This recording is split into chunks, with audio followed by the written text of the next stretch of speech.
Disclaimer: this content is intended solely for educational and historical documentation purposes. Does not support, glorify, or endorse unlawful activity or any criminal organization. All references to names and incidents come from open source reporting. Viewer discretion is advised because of the sensitive themes involved. Unraveling the Gulf Cartel, a comprehensive exploration of one of Mexico's most enduring underground networks. Across Mexico's intricate landscape of organized crime, few entities have commanded as much notoriety as the Gulf Cartel. Officially known in Spanish as Cartel del Golfo, its roots trace back to the 1930s, when it began as a small-scale contraband operation. Over the decades, this organization flourished through clandestine trade, developed wide-ranging unauthorized activities, and left an indelible mark on both national and international affairs. Situated in Matamoros, Tamaulipas, just across the border from Brownsville, Texas, the group capitalized on geographic advantages and political vulnerabilities. It entrenched itself through a network of corruption and conflicts between criminal organizations, gradually expanding its influence throughout Mexico and beyond. Despite fracturing over time into competing factions, the Gulf Cartel continues to hold historical significance due to its longevity and the powerful alliances it once forged. Foundations and ascendance, the formative years, early origins. The Gulf Cartel's story begins with Juan Nepomuceno Guerra, a pivotal figure in Matamoros during the 1930s. Initially, Guerra engaged in contraband during the era of Prohibition in the United States, exploiting the high demand for smuggled alcohol just over the Rio Grande.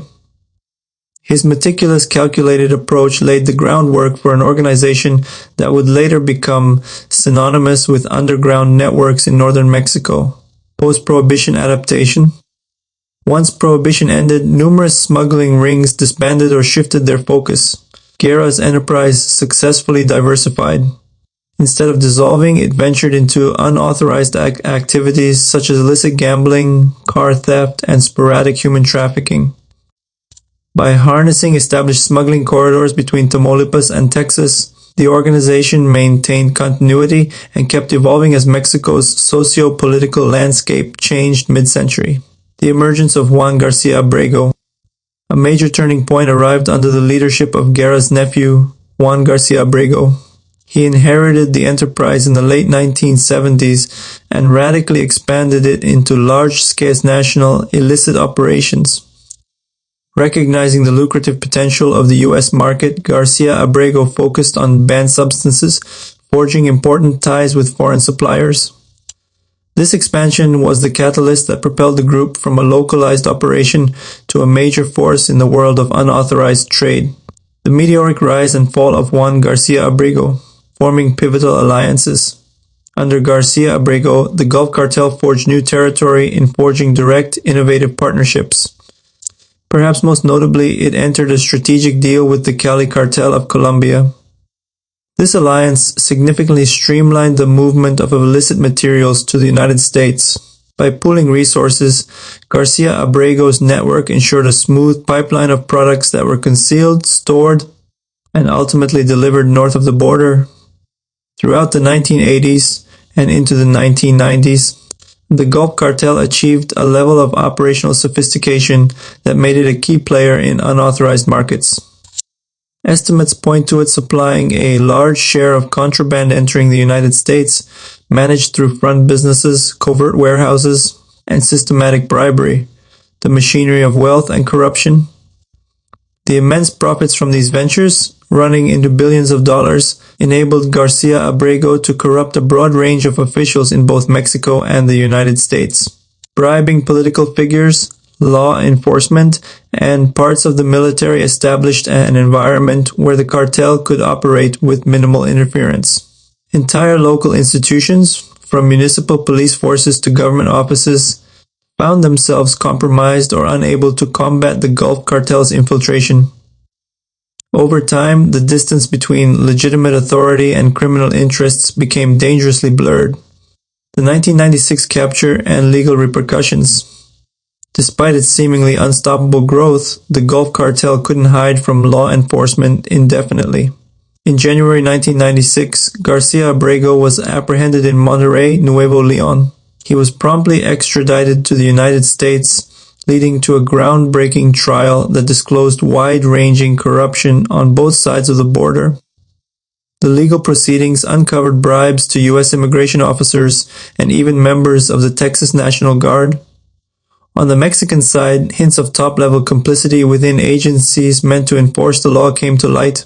Garcia Abrego's eventual sentencing, 11 consecutive life terms, removed him from direct control, but it also left the organization struggling to adapt.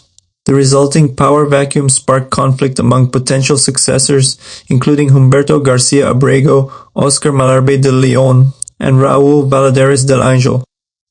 Each attempted leadership, but found themselves swiftly arrested or outmaneuvered. By 1999, a new contender, Ociel Cardenas Guillen, emerged to consolidate power, signifying a new phase of Gulf Cartel dominance. Ociel Cardenas Guillen, a transformative phase, ascension and tightened control. When Ociel Cardenas Guillen took over, the organization was battered by arrests and rivalries. Known as El Mata Amigos, meaning the friend remover, he quickly stamped out any internal resistance. Cardenas Guillen's leadership style was marked by a readiness to exert force, a stark difference from previous leaders who had primarily focused on forging alliances and corrupting institutions. Under this new management, the Gulf Cartel went from internal chaos to centralized authority, albeit maintained through intimidation. The militarized component, Los Zetas. One of Cardenas Guillen's defining moves was recruiting former members of Grupo Aeromóvil de Fuerzas Especiales, an elite unit of Mexican special forces. Those defectors, later known as Los Zetas, became the cartel's paramilitary arm. Well trained in high-level tactics and intelligence gathering, they amplified the Gulf Cartel's ability to project power. Initially, Los Zetas served as bodyguards and enforcers, helping the cartel expand its territories and fortify key smuggling corridors.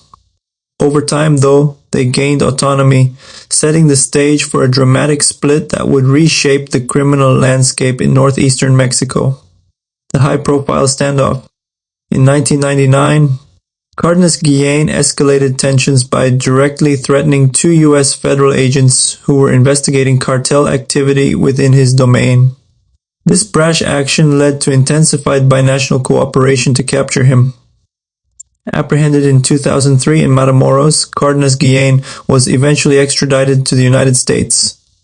Although imprisoned, he continued to influence cartel operations from behind bars. His subsequent legal battles, combined with the sudden leadership gap, signaled yet another transition period for the Gulf Cartel. Los Zetas from ally to adversary, formation of a paramilitary elite. Originally conceived as an internal security division for the Gulf Cartel, Los Zetas soon expanded their role beyond protective detail. Their specialized military training gave them the proficiency to manage independent ventures, significantly boosting their financial and strategic capabilities. This evolution from enforcers to entrepreneurial operators laid the groundwork for an inevitable power struggle, a fracture that redefined the region.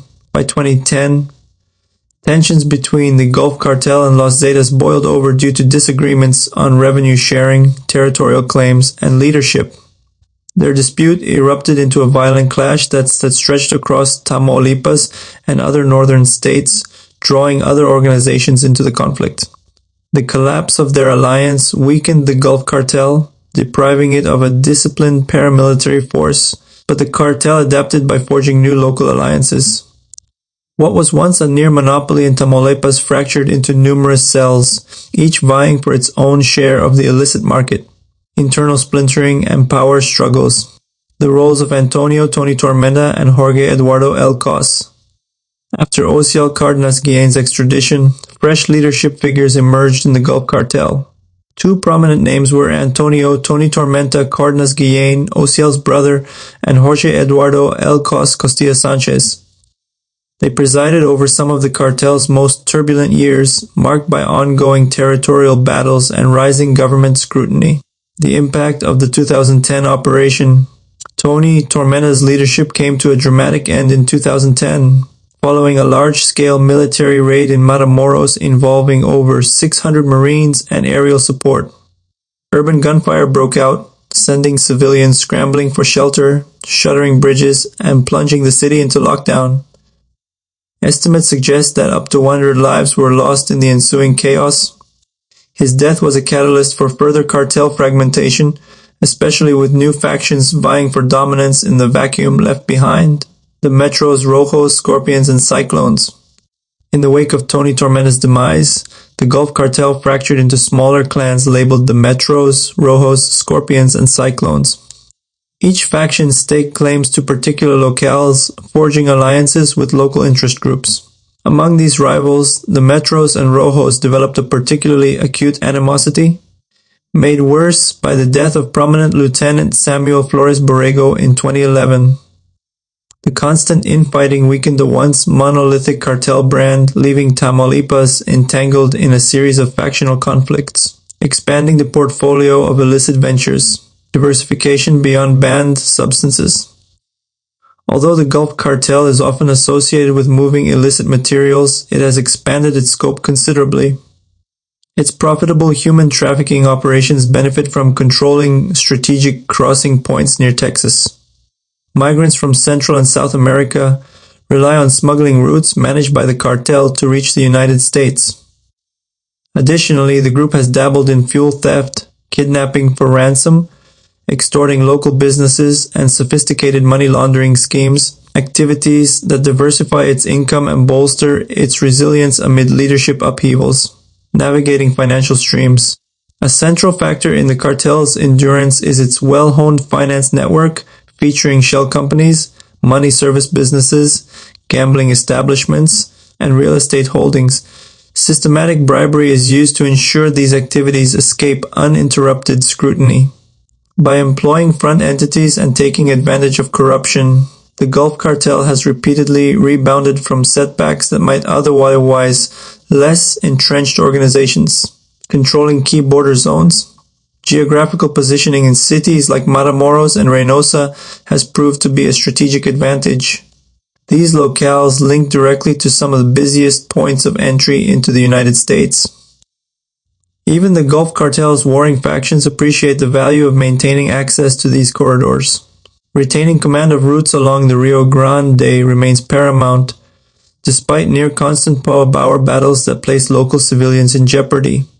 International reach and strategic collaborations. European partnerships. Despite internal upheaval, the Gulf Cartel's ambitions have transcended regional boundaries. Reports of its alliances with European criminal factions, such as Italy's 'Ndrangheta or Serbian groups, reflect a commitment to globalizing its operations. These affiliations facilitate transatlantic shipments of unauthorized materials while enabling complex money laundering channels. The result is a web of collaboration illustrating that large-scale criminal entities often opt to partner with external actors when financial gains align, utilizing West African routes. Another notable hallmark of the Gulf Cartel's international focus has been routing products through West African nations. Exploiting vulnerable institutions and local conflicts, the cartel taps into established smuggling pathways that connect to Europe. This tactical adaptability highlights the group's skill in finding and capitalizing on new hubs whenever border security or rival competition forces it to adjust course, influenced through U.S. prison gangs. Within the United States, the Gulf Cartel has maintained mutually beneficial agreements with prison-based groups such as the Texas Syndicate, Mexican Mafia, and Latin Kings. These affiliations streamline the cartel's capacity to enforce territorial claims, facilitate unauthorized trade, and launder money in various locations. By pairing the cartel's resources with prison gangs' established networks, both entities strengthen their operational scope. Persistent corruption and governance crises, deep-seated collusion. Corruption stands out as one of the Gulf Cartel's most formidable assets. Over many years, influential officials in Tamaulipas have been accused or proven to have abetted or shielded the cartel. Entire police departments have been dissolved and then reconstituted, only to reveal ongoing vulnerabilities to bribery or infiltration. Multiple mayors, governors, and law enforcement authorities have faced serious investigations or legal charges tied to facilitating cartel activities, political ramifications, and structural failures. In environments where money, intimidation, and scarcity of resources converge, discerning legitimate authority from criminal collusion becomes extremely difficult. Several governors in Tamaulipas have confronted allegations of complicit dealings with Gulf Cartel, prompting federal crackdowns. However, these efforts are often hindered by local power structures that have grown reliant on the clandestine economy. Overhauling these interconnected networks demands more than occasional arrests. It requires consistent institutional reform. Systemic weak points, prison escapes.